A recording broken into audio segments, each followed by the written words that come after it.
వ్యక్తులు, వర్గాల స్వేచ్ఛాయుతమైన సమ్మతిపై ఆధారపడిన ఏ ప్రజాస్వామిక వ్యవస్థ అయినా స్వీయ నాగరికత విలువలను ప్రతిబింబించాలి. ఈ దేశపు సామాజిక, రాజకీయ, ఆర్థిక, ధార్మిక వ్యవస్థకు మూలం హిందుత్వమని ప్రతినిత్యం నిర్ధారణ అవుతున్నా దానిని కాదనడం సెక్యులరిస్టులమని చెప్పుకునే వారికి అలవాటు. అయితే హిందుత్వపు ప్రాతిపదికన స్వాతంత్రోద్యమ నాయకులు అందరూ గుర్తించారు, గౌరవించారు.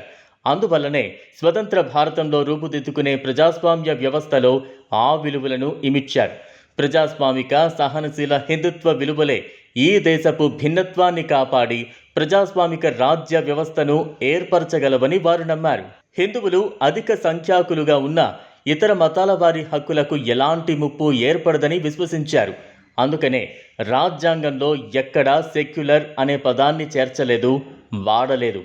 1977 ఇందిరాగాంధీ కాలంలో రాజ్యాంగ సవరణ ద్వారా సెక్యులర్, సోషలిస్ట్ అనే రెండు పదాల్ని మూల పీఠికలో చేర్చారు.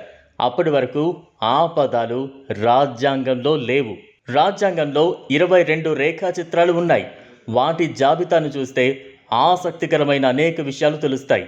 మొహంజదారో ముద్ర, వైదిక ఆశ్రమం, లంకపై రాముని యుద్ధం, గీతోపదేశం, బుద్ధ భగవానుడు, మహావీరుడు, ధర్మ ప్రచారం, హనుమంతుడు, విక్రమాదిత్యుని ఆస్థానం, నలంద విశ్వవిద్యాలయం, ఒరిస్సాకు చెందిన శిల్పం, నటరాజ విగ్రహం, గంగావతరణ దృశ్యం మొదలైనవి ఉన్నాయి. ఇవన్నీ హిందూ సాంస్కృతిక విలువల్ని ప్రతిబింబించే చిత్రాలే.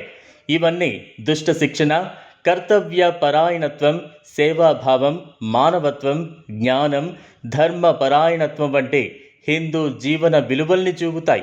మధ్యయుగానికి ప్రతీకగా ఒరిస్సాకు చెందిన హిందూ శిల్పం, నటరాజ విగ్రహం, భగీరథుని తపస్సు, గంగావతరణాల చిత్రాలు తీసుకున్నారు.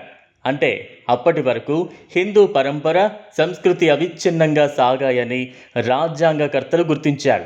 ఆ తరువాత యుగం ఈ అవిచ్ఛిన్న పరంపరను అడ్డుకుందని కూడా వాళ్ళు సూచించారు. ఈ సాంస్కృతిక భావనే వివిధ రాజ్యాంగపు గుర్తులు, ప్రభుత్వ సంస్థల ఆదర్శ వాక్యాలలోనూ కనిపిస్తుంది. పార్లమెంట్లో స్పీకర్ కుర్చీకి పైన ధర్మచక్ర ప్రవర్తనాయ అని చెక్కి ఉంటుంది. ధర్మ భావన హిందూ సంస్కృతిలో తప్ప మరెక్కడా కనిపించదు. రాజ్యాంగాన్ని పాశ్చాత్య దేశాల బహుమతిగా లేదా పాశ్చాత్య దేశాల మెరుగైన విలువలను ఎగుమతి చేయడమేనని భావించే వాదనలను మనం తిప్పికొట్టి ఓడించాలి. ఆంగ్ల భాష వాడకం మరియు సులభంగా అర్థం చేసుకోవడం వల్లనే మన రాజ్యాంగం అనే పదాన్ని ఉపయోగించాం. కానీ హిందీ పదం సంవిధాన్ దానిని సముచితంగా స్పష్టం చేస్తుంది. పాలన యొక్క ప్రాథమిక పత్రంగా రాజ్యాంగం అనే ఆలోచన ఎగుమతి చేయబడిన ఆలోచన కాదని, మన గొప్ప చరిత్ర ఆధారంగా రూపొందించబడిన భారతీయ ఆలోచన అని మనం గట్టిగా నొక్కి చెప్పాలి. మన రాజ్యాంగాన్ని మన గొప్ప చరిత్ర, సంస్కృతి మరియు నైతికతలో పాతుకుపోయిన విధంగా మరియు కొత్త సవాళ్లు, అవకాశాల వైపు ముందుకు చూసే విధంగా అర్థం చేసుకోవడానికి మనం పూర్తి ప్రయత్నం చేయాలి. వలసవాద మనస్తత్వం, పశ్చిమ దేశాల గుడ్డి అనుకరణ మరియు పశ్చిమ దేశాల పట్ల అనుగుణ్యతా దృక్పథం ద్వారా నడిచే వివరణలు మరియు విశ్లేషణల నుంచి రాజ్యాంగాన్ని విముక్తి చేయవలసిన అవసరం ఉంది.